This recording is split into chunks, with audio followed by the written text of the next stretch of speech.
சரியான நேரத்தில் சிகிச்சை செய்யாவிட்டால் சொத்தை பற்கள் நொறுங்கலாம் அல்லது டாக்டரால் எடுக்கப்படலாம்.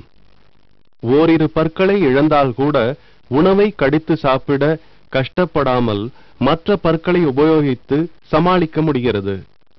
இதனாலேயே முகத்தோற்றம் பாதித்தால் ஒழிய இழந்த பற்களை கட்டும் பழக்கம் மிக குறைவாக உள்ளது.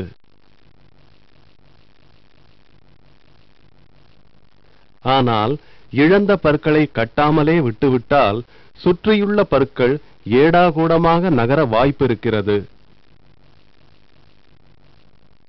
இதனால் சரிவர கடிக்க முடியாததோடு தாடை எலும்பிலும் கோளாறுகள் ஏற்படலாம். இந்த நிலையில் பல் கட்ட விரும்பினாலும் முடியாது போகலாம்.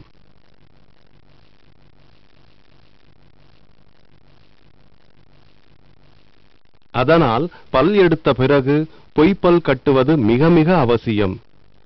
கழட்டி மாட்டக்கூடிய பல் அக்ரலிக் என்னும் பிளாஸ்டிக்கிலோ அல்லது உலோக தகட்டிலோ பதித்து கட்டலாம்.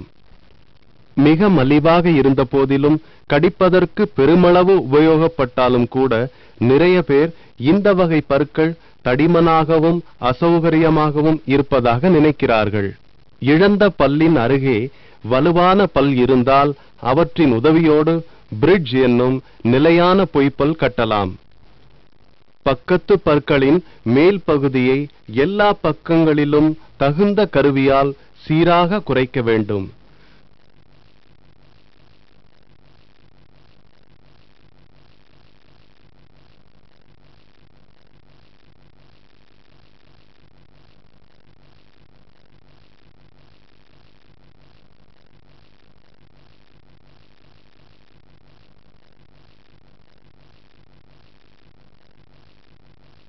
பற்களை குறைப்பது விஞ்ஞான முறைப்படி செய்வதால் பற்களின் வலுவிற்கோ உயிரோட்டத்திற்கோ எந்த கெடுதலும் இல்லை.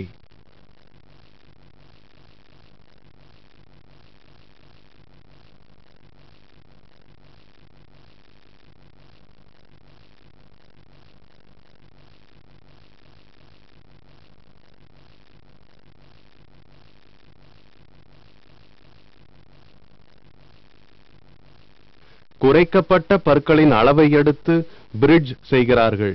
இது தேவைக்கு தக்கபடி உலோகத்தாலோ பற்களின் நிறமுள்ள பொருட்களாலோ தயாரிக்கலாம். இழந்த பற்களை கட்டுவதற்கு பிரிட்ஜ் செய்வது ஒரு சிறந்த வழியாகும்.